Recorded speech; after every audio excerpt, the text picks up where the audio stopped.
528,000 jobs were added just last month to this country's employment. 528,000 jobs. We have now nearly doubled what we're almost at 10 million jobs. Almost at 10 million jobs since I took office. That's the fastest job growth in history. Today, we also matched the lowest unemployment rate in America in the last 50 years, 3.5%. Yes, 3.5%. Today, there are more people working in America than before the pandemic began. In fact, there are more people working in America than any point in American history. You know, what we're also seeing is something that just a few years ago, many experts said was literally impossible: the revitalization of American manufacturing. Since I took office, we've created 642,000 American manufacturing jobs in America. We've seen the biggest and the fastest job recovery in American manufacturing history since the 50s. And some people may have given up on American manufacturing, but the American people didn't, and I know I never did. That's why I made it, "Make it in America," that phrase, "Make it in America," the cornerstone of my economic plan. And today's report proves "Make it in America" isn't just a slogan, it's my administration. It's a reality. I've also made it a priority to bring down the federal deficit. After watching my predecessor every single year increase the debt, the federal deficit, every year for the 4 years he was in office, I said no more. The days of exploding federal deficits are over, and I've kept my word. Just take a look at the facts. The deficit is down a record of $1.7 trillion this year. That's right, $1.7 trillion with a T. And that's on top of $350 billion reduction in the deficit my first year in office. Now, I know people will hear today's extraordinary jobs report and say they don't see it, they don't feel it in their own lives. I know how hard it is. I know it's hard to feel good about job creation when you already have a job and you're dealing with rising prices, food and gas, and so much more. I get it. I literally can remember sitting at my mom and dad's dining room table and watching them choose which bills they're going to pay that month, because there wasn't enough money to pay all the bills. I get it. That's why I'm doing everything in my power to lower the cost for families. You know, we've seen some progress. Gas prices are coming down. They're down almost $1 a gallon from where they were just a month ago. And, you know, we're making progress. We now have more than 50 straight days of falling gas prices in this country. The price of the pump is now less than $3.99 a gallon in more than half of the gas stations in America. In fact, $3.79 a gallon is now the most common price paid at the pump in the country, $3.79. While we're not there yet, we're on the cusp of passing the most important step we can pass to help Congress to help us lower inflation, the Inflation Reduction Act. That bill will lower prescription drug costs by giving Medicare the power to negotiate for lower drug prices. Lower drug prices. That's something the American people have been promised for years, for decades, and we're on the verge of finally getting that done. The bill also keeps down health care insurance costs by keeping health care premiums for those on the Affordable Care Act down $2,400 a year. It'll make historic investments in clean energy security. The security of the country is at stake. We're going to save American families hundreds of dollars a year on paying their energy bills by allowing them to have money to invest, by allowing them to put in new windows and doors and solar panels and the like, and get tax credits for that. Also restore some fairness to the tax code by imposing corporate minimum tax of 15% on billion-dollar companies. That will put an end to what we've seen in recent years, where 55 of the largest companies in America, the Fortune 500, paid zero federal taxes on income over $40 billion combined in profit. This bill is going to reduce the deficit by another $300 billion. And one more point. This bill will not, let me repeat this, this bill will not will not raise taxes on anybody making less than $400,000 a year. When it comes to the benefits of this bill, you don't have to take my word for it. Nearly 130 economists, 7 Nobel laureates in the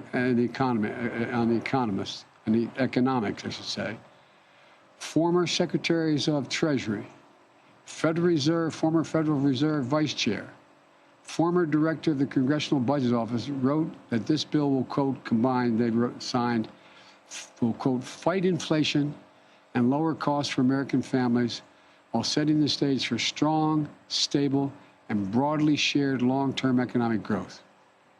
In short, this bill is a game changer for working families and our economy. I look forward to the Senate taking up this legislation and passing it as soon as possible. You know, I know most families are focused on just putting 3 meals on the table, taking care of their kids and paying their bills. Helping you do that is my job. That's a president's job as well. I have one more job, which is not only to focus on getting America through the economic challenge we're facing, but to look to the future, to make sure we're building an economy that meets the needs of American families to be able to succeed and for America to win the future. When you step back, today's jobs report is part of a broader story. For decades, the American economy has been struggling even before the pandemic. Middle-class Americans were working harder, but they were falling further behind. All the rewards of the economy seem to be going to those at the very top. When I came to office, I was determined to change that. I ran for president saying I was going to restore the backbone of America, the middle class, and grow the economy from the bottom up and the middle out, not from the top down. Because when the middle class does well, everybody does well. Everybody. The wealthy do very well. And the poor have a way up. My economic plan rests on 5 pillars. Get America back to work at a record pace. All Americans, leaving no one behind. And we're doing just that. In the process, for the first time in a long time, workers are being empowered. Instead of workers begging employers for work, we're seeing employers have to compete for American workers. And we're seeing the resurgence of worker organizations and unionization. Where I come from, that's a good thing. And it's long overdue. 2, we're literally rebuilding this nation. Our roads, our bridges, our ports, our airports, clean water, high-speed internet for all Americans. For too long, America's failed to invest in itself.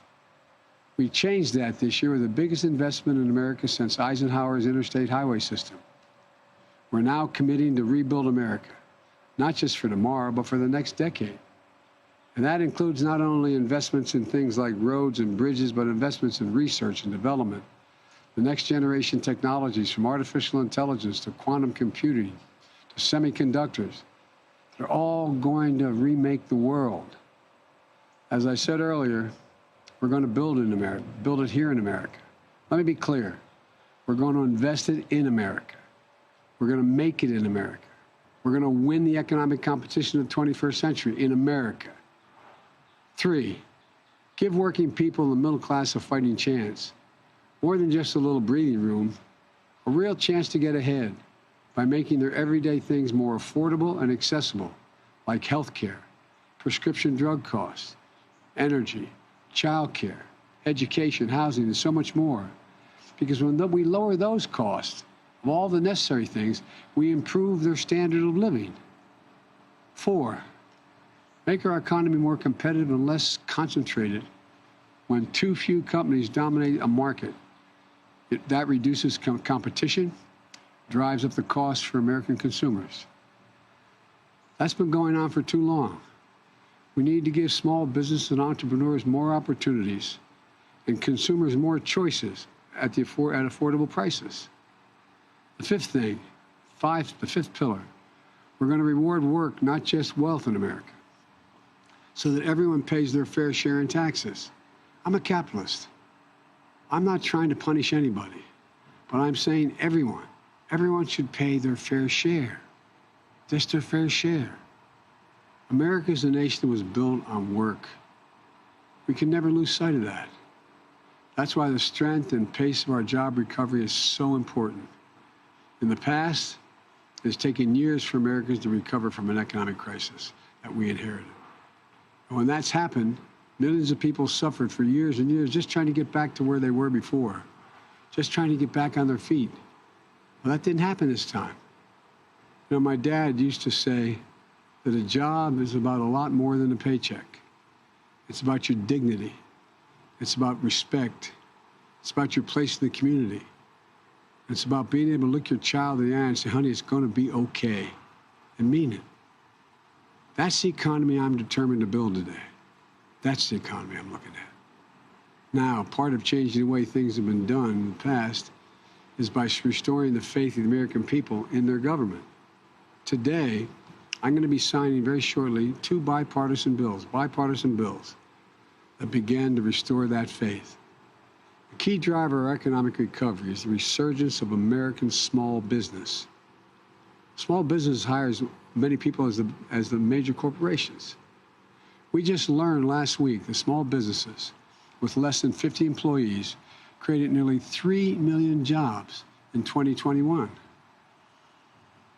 3 million. That's the most ever in a single year.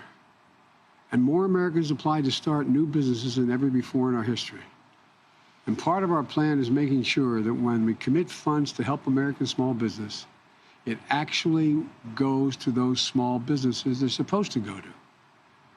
We know that the last administration, that's not what happened. Too much of small business relief funding, which was passed by the Congress, ended up in the hands of those who either didn't need it or criminal syndicates who outright stole the money. Not only did the Trump administration let the biggest businesses with the teams of lawyers and accountants. That is President Biden addressing today's strong jobs report and the Inflation Reduction Act. Shepard Smith here. Thanks for watching CNBC on YouTube.